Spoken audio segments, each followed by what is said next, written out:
Hello everyone, this is Balaji. அதாவது பெரிய லெவலில் gap down expected. So global market விழ ஆரம்பிச்சது. நேற்றே உங்களுக்கு அலர்ட் கொடுத்துருந்தேன். 23,800 டேர்ன் ஆச்சு. ஷார்ட் கேரிங் வேலி முடிஞ்சிருக்கு அப்படின்னு. இன்னும் இந்த நியூஸுக்கு மார்க்கெட்டாலே டவுன் ட்ரெண்ட் தான். இது கூடயே ஒன்று பூஸ்டாக பெரிய இப்போ எண்ணெய் ஊற்றுற மாதிரி இந்த ஹெச்டிஎஃப்சி பேங்க்கோட இந்த சேர்மேன் ரெசிக்னேஷன் நியூஸ் வந்தோடனே ஹெச்டிஎஃப்சி பேங்க் பெரிய லெவலில் கேப் டவுன். நிஃப்டியில் மேஜராக ஹேவைட்ஸில் கான்ட்ரிபியூட் பண்ணுறது டாப் 2ல் ரிலையன்ஸும் ஹெச்டிஎஃப்சி தான். அந்த ரெண்டு ஸ்டாக்கில் ஹெச்டிஎஃப்சி இந்த மாதிரி 8% கேப் டவுன் ஆகும்போது அந்த பெரிய இம்பேக்ட் அந்த பர்டிகுலர் ஸ்டாக்லேயும் இண்டெக்ஸ்லையும் க்ரியேட் ஆகும். ஓகே, ஸோ அது க்ரியேட் ஆகிருக்கு. பட் ரிக்கவரியும் ஆகிருக்கு. ஹெச்டிஎஃப்சி 8% கேப் டவுன் ஆகிட்டு கிட்டத்தட்ட லோவிலேருந்து ரிக்கவரி ஆகி இப்போ 5% மைனஸில் முடிஞ்சிருக்கு. எனிவே அது ரிக்கவரி ஆனாலும் சப்போர்ட்டை பிரேக் பண்ணியிருக்கு. 800க்கு கீழே க்ளோசிங் வச்சுருக்காங்க. ஸோ இது ஒரு ஷார்ட் டேர்ம் ஷாக்கை அந்த பர்டிகுலர் ஸ்டாக்கில் க்ரியேட் ஆகும். இந்த மாதிரி சேர்மேன் ரெசிக்னேஷன் எல்லாமே பார்த்திங்கன்னா அதுக்கப்புறம் ஒரு நல்ல சேர்மேன் அது இந்த நியூஸ் அப்படியே ஃபேட் ஆகி அந்த ஸ்டாக் ஒரு லாங் டேர்மில் அது வில் டேக் டைம். ஓகேவா? பட் டெக்னிக்கலாக பார்க்கும்போது ஆல்ரெடி ஹெச்டிஎஃப்சி டவுன் ட்ரெண்டில் தான் இருக்குது. இந்த நியூஸ் இன்னும் பூஸ்டப்பாக இன்னும் அந்த லோ உடச்சி கீழே தான் வந்துட்டுருக்கு. 800 கீழே பிரேக் அவுட் ஆனால அதுக்கு ஸ்லோவாக இதுக்கு கீழே செல்லிங் பாய்ஸில் தான் ட்ரேட் ஆகும். அடுத்த சப்போர்ட் 731 அப்படின்றது தான் ஹெச்டிஎஃப்சிக்கு இருக்குது. ஸோ ஹெச்டிஎஃப்சி இன்வெஸ்டர்ஸ் இப்போ மார்க்கெட்டே எல்லோரும் நினச்சிப்பாங்க நிஃப்டி இந்த நியூஸ்னால தான் விழுது அப்படின்னு கிடையாது. டெக்னிக்கலாகவே குளோபல் மார்க்கெட்லேருந்து டவுன் ட்ரெண்ட் பயஸில் தான் இருக்குது. ஓகே, ஸோ இந்த வார் டென்ஷன் எடுத்துக்கோங்க, இந்த news HDFC news, mid cap, small cap, Nifty, IT, அதுக்கப்புறம் பார்த்திங்கன்னா கிரிப்டோ கரன்சி ஃபால் ஆகிட்டுருக்கு. ஏன் கோல்டு சில்வர் இன்றைக்கி நல்ல ஃபாலு. ஸோ ஃபுல்லாகவே அந்த செல்லிங் ஃபேஸில் தான் குளோபலாகவே ஒரு ரிசெஷன், ஒரு பேனிக்கு, ஒரு அன்சர்டனிட்டி, ஒரு பேண்டமிக், அந்த மாதிரி ஒரு சூழ்நிலை தான் எல்லா மார்க்கெட்ஸும் இருக்குது. ஸோ அந்த டைமில் இந்த மாதிரி நெகட்டிவ் நியூஸ்லாம் வரும்போது இன்னும் அது ட்ரிகராகி விழதான் செய்யுது. பட் எனிவே நம்ம எதிர்பார்த்த மாதிரியே கண்டினியூவாக நிஃப்டி ஃபாலோ ஆகிட்டுருக்கு. ஸோ டெக்னிக்கலாக அந்த சப்போர்ட் இன்னும் உடைக்கல, ப்ரீவியஸ் லோ உடைக்கல. கரெக்டாக அந்த ஒரு ஃபியூரியஸான செல்லிங் விக்ஸ் திருப்பி 22க்கு மேலே போயிடுச்சு. 23,000 க்ளோசிங் வச்சுருக்காங்க. லோ 22,551, 537 வரைக்கும் வந்துட்டு அந்த ப்ரீவியஸ் லோக்கு பக்கத்தில் க்ளோசிங் வச்சுருக்காங்க. ஸோ இதான் கரெக்டாக பாருங்கள், இந்த last 3 days recovery, short covering rally. Okay, நிறைய சேனலில் என்ன சொல்லுவாங்கன்னா அவ்வளோதான் மார்க்கெட் ரெக்கவர் ஆகுது, அப் ட்ரெண்ட் ஆக போகுது அப்படின்னு நினச்சிப்பாங்க.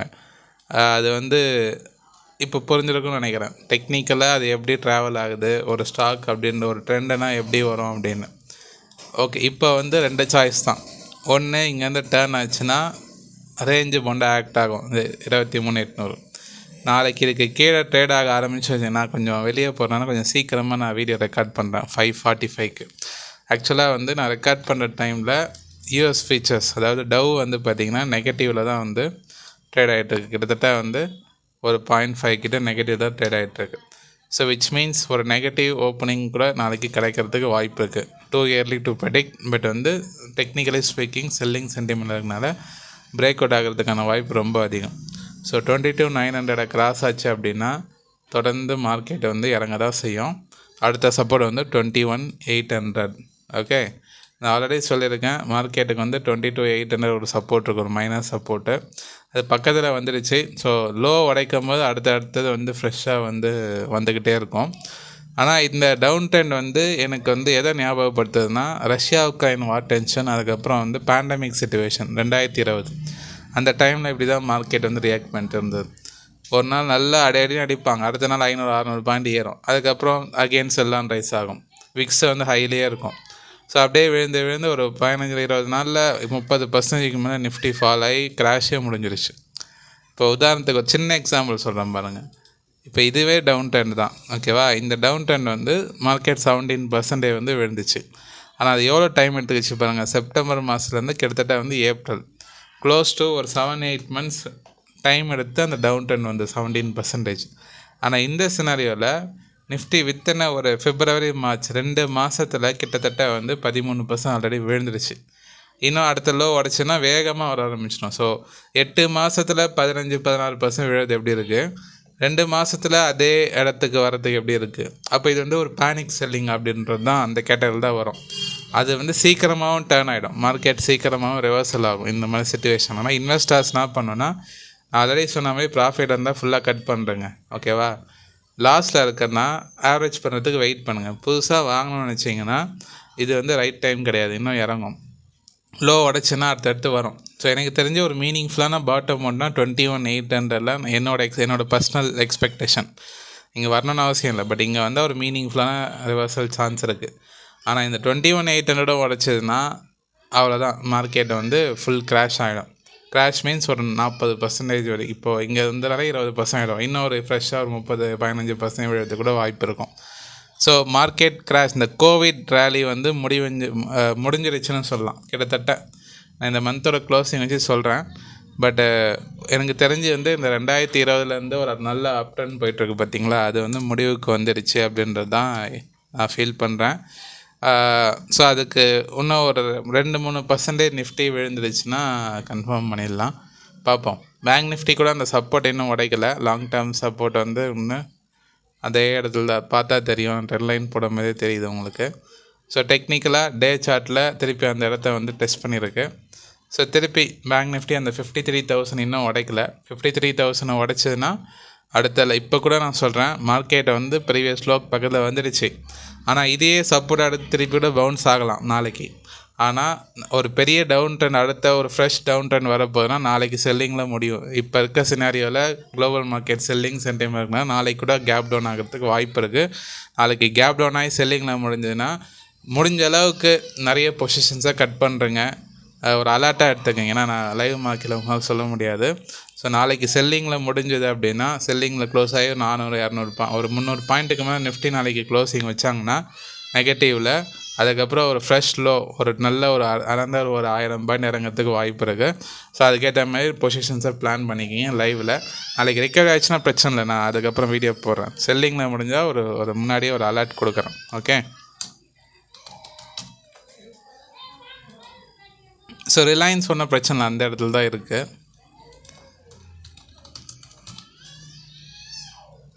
So Nifty mid cap again அந்த ஃப்ரெஷ் லோ பக்கத்தில் வந்துடுச்சு.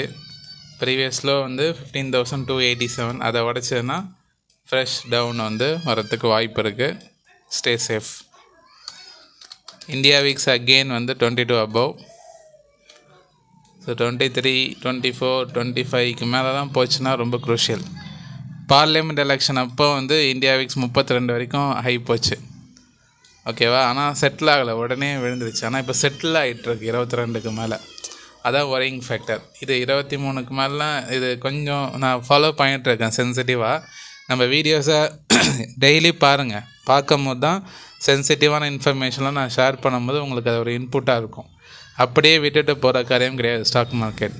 ஸோ டெய்லி வீடியோ பாருங்கள், ரிசர்ச்சை பாருங்கள், என்ன ஸ்டேட்டஸில் இருக்குதுன்னு செக் பண்ணுங்கள், அதுக்கேற்ற மாதிரி முடிவெடுங்க.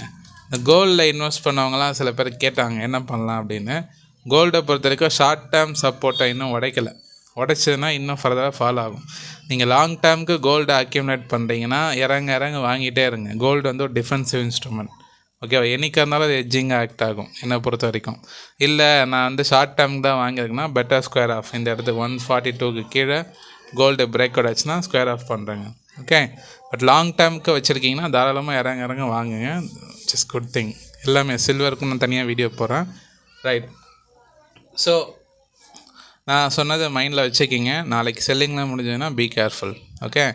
லெட்ஸ் see நீங்கள் என்ன நினைக்கிறீங்கன்னு கமெண்ட் பண்ணுங்கள். மார்க்கெட் வந்து பேண்டமிக் மாதிரி ஒரு சூழ்நிலை விழுமா அப்படின்றது கமெண்ட் பண்ணுங்கள். Let's see. நிறைய பேர் பார்க்குறீங்க, லைக் பண்ணுங்கள், நிறைய பேருக்கு இந்த வீடியோ ஷேர் பண்ணுங்கள். இன்னொரு விஷயம், நான் வந்து என்எஸ்சி ஆத்தரைஸ் பர்சன்.